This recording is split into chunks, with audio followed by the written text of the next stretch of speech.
2 കോരിന്തോസ് 6:14 മുതൽ. നിങ്ങൾ അവിശ്വാസികളുമായി കൂട്ടുചേരരുത്. നീതിയും അനീതിയും തമ്മിൽ എന്തു പങ്കാളിത്തമാണുള്ളത്? പ്രകാശത്തിന് അന്ധകാരവുമായി എന്തു കൂട്ടുകെട്ടാണുള്ളത്? ക്രിസ്തുവിന് ബലിയാലുമായി എന്ത് യോജിപ്പാണുള്ളത്? വിശ്വാസിക്ക് അവിശ്വാസിയുമായി എന്താണ് പൊതുവിലുള്ളത്? ദൈവത്തിൻ്റെ ആലയത്തിന്, ഒരു വിശ്വാസിയെ വിളിക്കുന്നതാണ് ദൈവത്തിൻ്റെ ആലയം, ദൈവത്തിൻ്റെ ആലയത്തിന് വിഗ്രഹങ്ങളുമായി എന്ത് പൊരുത്തമാണുള്ളത്? നമ്മൾ ജീവിക്കുന്ന ദൈവത്തിൻ്റെ ആലയമാണ്. എന്തെന്നാൽ ദൈവം അരുളി ചെയ്തിരിക്കുന്നു, ഞാൻ അവരിൽ വസിക്കുകയും അവരുടെ ഇടയിൽ വ്യാപരിക്കുകയും ചെയ്യും. ഞാൻ അവരുടെ ദൈവമായിരിക്കും, അവർ എൻ്റെ ജനവുമായിരിക്കും. ആകയാൽ നിങ്ങൾ അവരെ വിട്ട് ഇറങ്ങി വരികയും. എന്താ പറഞ്ഞത്? നിങ്ങൾ അവരെ വിട്ട്. അബ്രാഹത്തിനോട് പറഞ്ഞു, നീ അവരെ വിട്ട് ഇറങ്ങി വരാൻ. ഇന്ന് പുതിയ നിയമത്തിൽ നമ്മളോട് പറയുന്നു, ആകയാൽ നിങ്ങൾ അവരെ വിട്ട് ഇറങ്ങി വരികയും അവരിൽ നിന്ന് വേർപിരിയുകയും ചെയ്യുവിൻ എന്ന് കർത്താവ് അരുളി ചെയ്യുന്നു. അശുദ്ധമായതൊന്നും നിങ്ങൾ തൊടുകയും അരുത്. അപ്പോൾ ഞാൻ നിങ്ങളെ സ്വീകരിക്കും. ഞാൻ നിങ്ങൾക്ക് പിതാവും നിങ്ങൾ എനിക്ക് പുത്രന്മാരും പുത്രികളുമായിരിക്കും എന്ന് സർവശക്തനായ കർത്താവ് അരുളി ചെയ്യുന്നു.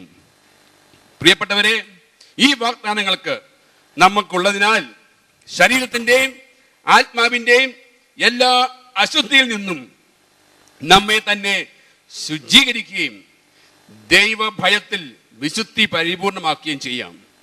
നിങ്ങളുടെ ഹൃദയത്തിൽ, എവിടെയാ? നിങ്ങളുടെ ഹൃദയത്തിൽ ഞങ്ങൾക്ക് ഇടമുണ്ടായിരിക്കട്ടെ. ഞങ്ങൾ ആരെയും ദ്രോഹിച്ചിട്ടില്ല, ഞങ്ങൾ ആരെയും മുറിപ്പെടുത്തിയിട്ടില്ല, ആരെയും വഞ്ചിച്ചിട്ടില്ല. നിങ്ങളെ കുറ്റപ്പെടുത്താനല്ല ഞാനിത് പറയുന്നത്.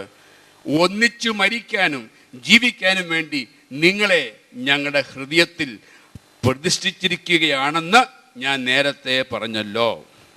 Hallelujah, hallelujah, praise the Lord. ഇത് ദൈവത്തിൻ്റെ വചനമാണ് പ്രിയപ്പെട്ടവരെ. ഈ ദൈവത്തിൻ്റെ വചനം നമ്മൾ അതുപോലെ അനുസരിക്കുന്നില്ലെങ്കിൽ ഈ രക്ഷ നമുക്ക് അനുഭവിക്കാൻ പറ്റത്തില്ല. ഈ രക്ഷ നമുക്ക് സ്വന്തമാക്കാൻ സാധിക്കത്തില്ല. ഞാൻ പറഞ്ഞു, രക്ഷ എന്ന് പറയുന്ന ഓരോ വ്യക്തിയും അത് അവൻ തന്നെ തീരുമാനിച്ച് സ്വന്തമാക്കേണ്ടതാണ്. ഒരു പക്ഷേ ഈ വചനം കേട്ട് ദൈവകൃപയാൽ എനിക്കിത് സാധിക്കുമായിരിക്കാം. എനിക്ക് സാധിക്കുന്നത് കൊണ്ട് എൻ്റെ ഭാര്യയും മക്കളും രക്ഷപ്പെടാൻ പോകുന്നില്ല. അവർ തന്നെത്താനെ ഇതേ വചനം കേട്ട് ഇതേ വചനം അതുപോലെ അനുസരിച്ചാൽ അവർക്ക് കൊള്ളാം. ഹല്ലേലൂയ. നിങ്ങൾ ഇവിടെ ഇരിക്കുന്ന നിങ്ങൾ ഇപ്പൊ ഇത് കേട്ടത് കൊണ്ട് രക്ഷപ്പെടണമെന്നില്ല. ഇനി ഇത് നിങ്ങൾ അതുപോലെ അനുസരിച്ച് കഴിയുമ്പോൾ ആ രക്ഷ നിങ്ങൾ സ്വന്തമാക്കുന്നു. ഹല്ലേലൂയ. സഭയുടെ ദൗത്യം ഇത് പറയുക. അതിൽ കൂടുതൽ ആർക്കും ഒന്നും ചെയ്യാൻ പറ്റത്തില്ല. കാരണം ദൈവം നമുക്ക് സ്വതന്ത്ര മനസ്സ് തന്നിട്ടുണ്ട്. റോമാക്കാരുടെ ലേഖനം 12-ാം അധ്യായം 2-ാമത്തെ വാക്യം. റോമ 12:2. നിങ്ങൾ ഈ ലോകത്തിന് അനുരൂപരാകരുത്, പ്രത്യുത നിങ്ങളുടെ മനസ്സിന്റെ നവീകരണം വഴി രൂപാന്തരപ്പെടുവിൻ. എവിടെയാ നവീകരണം സംഭവിക്കേണ്ടത്?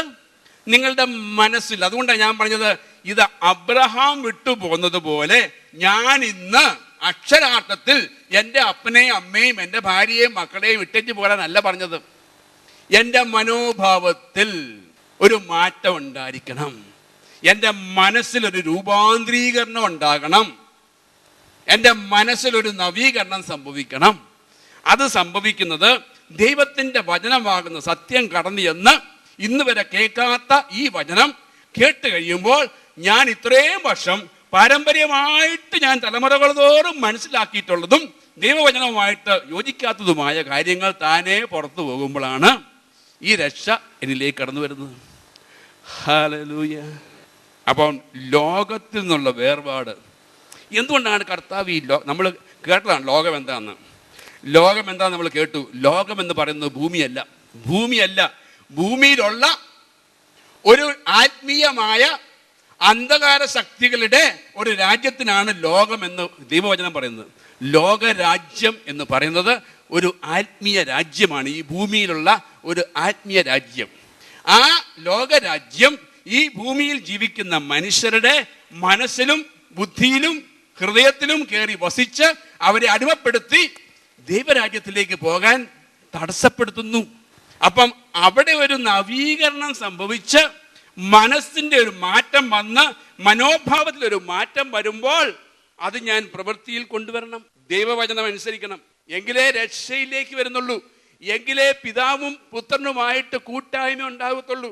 അങ്ങനെ കൂട്ടായ്മ ഉണ്ടാകുമ്പം യേശുക്രിസ്തുവിൽ വിശ്വസിക്കുന്നു എന്ന് പറയുന്നവരെല്ലാവർക്കും ഒരു കൂട്ടായ്മയായിരിക്കും. ഹല്ലേലൂയ. അവർക്ക് യേശു ആയിരിക്കും എല്ലാം. ഇവിടെ വരുമ്പം സന്തോഷം തോന്നുന്ന എത്ര പേരുണ്ട്? എന്തുകൊണ്ടാ ഒരു സന്തോഷം വരുന്നറിയാമോ? നമുക്ക് എല്ലാവർക്കും ഒരേ ലക്ഷ്യം. ഹല്ലേലൂയ. നമ്മുടെ ലക്ഷ്യം എന്താ? യേശുക്രിസ്തു. യേശു മാത്രം. യേശുവിനെ അറിയണം, യേശുവിനെ പ്രഘോഷിക്കണം, യേശുവിനെ കൊടുക്കണം. യേശു യേശു യേശു യേശു. ഹല്ലേലൂയ. അതുകൊണ്ട് ഇവിടെ അഭിപ്രായ വ്യത്യാസമില്ല. Praise the Lord. യാക്കോബ് 4:4. യാക്കോബ് 4:4.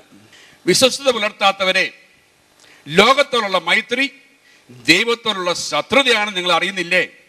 ലോകത്തിന്റെ മിത്രമാകാൻ ആഗ്രഹിക്കുന്നവൻ തന്നെ തന്നെ ദൈവത്തിന്റെ ശത്രുവാക്കുന്നു. ഞാൻ പറഞ്ഞല്ലോ, ദൈവത്തിന്റെ വചനമാണ്. ലോകത്തിന്റെ മിത്രമാകാൻ ആഗ്രഹിക്കുന്നവൻ തന്നെ തന്നെ ദൈവത്തിന്റെ ശത്രുവാക്കുന്നു. എന്തുകൊണ്ടാണ് ഈ ലോകത്തിന്റെ മിത്രമാകുമ്പോൾ ഞാനും നിങ്ങളും ദൈവത്തിന് ശത്രുവാകുന്നത്? ലോകം ദൈവത്തിന് ശത്രുവാണ്. ലോകം എന്ന് പറയുന്നത്, ലോകരാജ്യം എന്ന് പറയുന്നത് അതിന്റെ അധിപനായ പിശാചിന്റെ അടിമതയിൽ കഴിയുന്ന മനുഷ്യരുമായിട്ട് ഒരേ മനോഭാവം, ഒരേ അഗ്രിമെന്റ്.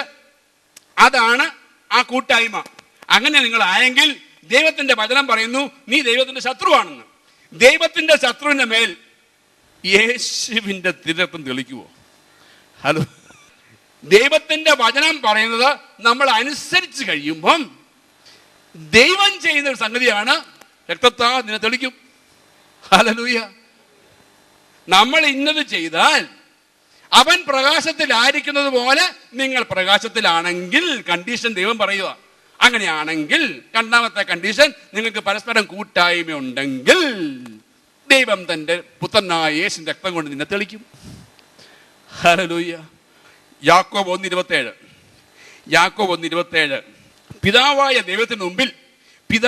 ദൈവത്തിന് മുമ്പിൽ പരിശുദ്ധവും നിഷ്കളങ്കവുമായ ഭക്തി ഇതാണ്: ലോകത്തിന്റെ കളങ്കമേൽക്കാതെ തന്നെ കാത്തു സൂക്ഷിക്കുക. ലോകത്തിന്റെ കളങ്കമേൽക്കാതെ തന്നെ സൂക്ഷിക്കുക. ദൈവത്തിന് മുമ്പിലുള്ള പരിശുദ്ധി. രണ്ട് കാര്യം പറഞ്ഞ് ഞാൻ ഒരെണ്ണേ വായിച്ചുള്ളൂ, കാരണം നമ്മുടെ വിഷയം ഇപ്പം ഇതായതുകൊണ്ട്. പിതാവായ ദൈവത്തിന് മുമ്പിൽ ഏറ്റവും സ്വീകാര്യമായ ജീവിതം എന്താണെന്ന് പറഞ്ഞത്? ലോകത്തിന്റെ കളങ്കമേക്കാതെ ജീവിക്കണം. ഇംഗ്ലീഷ് ബൈബിളിൽ പറയും do not be spotted by the world. Spot എന്ന് ഞാൻ അറിയാമല്ലോ, നമ്മളൊരു ചെറിയ പേന എടുത്ത് ഒന്ന് കുത്തിക്കഴിഞ്ഞാൽ ഒരു മൊട്ടുസൂചി മുഴുപ്പിൽ ചെറിയ സ്പോട്ട്. ഒരു മൊട്ടുസൂചിയുടെ വണ്ണത്തിൽ പോലും ഒരു പൊട്ട് അവിടെ കാണാൻ പാടില്ല. ലോകത്തിന്റെ കളങ്കം ഒരു ക്രിസ്ത്യാനിയുടെ ജീവിതത്തിൽ കാണപ്പെടാൻ സാധിക്കത്തില്ല.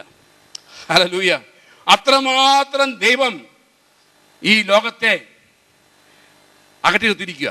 കാരണം ലോകം ദൈവവുമായിട്ട് ഒരിക്കലും പൊരുത്തപ്പെടത്തില്ല. അത് സാത്താന്റെ ലോകമാണ്. 1 യോഹന്നാൻ 2:15 അവിടെ പറയുന്നു, നിങ്ങൾ ലോകത്തെ സ്നേഹിക്കരുത്. ആരെങ്കിലും ലോകത്തെ സ്നേഹിച്ചാൽ പിതാവിന്റെ സ്നേഹം അവരിലുണ്ടായിരിക്കത്തില്ല. വീണ്ടും ലോകത്തെ സ്നേഹിക്കരുത്. ഹല്ലേലൂയ. ഇനി എന്തുകൊണ്ട് ഇതൊക്കെ പറയുന്നറിയാമോ? അടുത്ത വചനം കേട്ടു. 1 കോരിന്ത്യോസ് 11. 1 കോരിന്ത്യോസ് 11:32 അവസാന ഭാഗം മാത്രം ഞാൻ വായിക്കുക.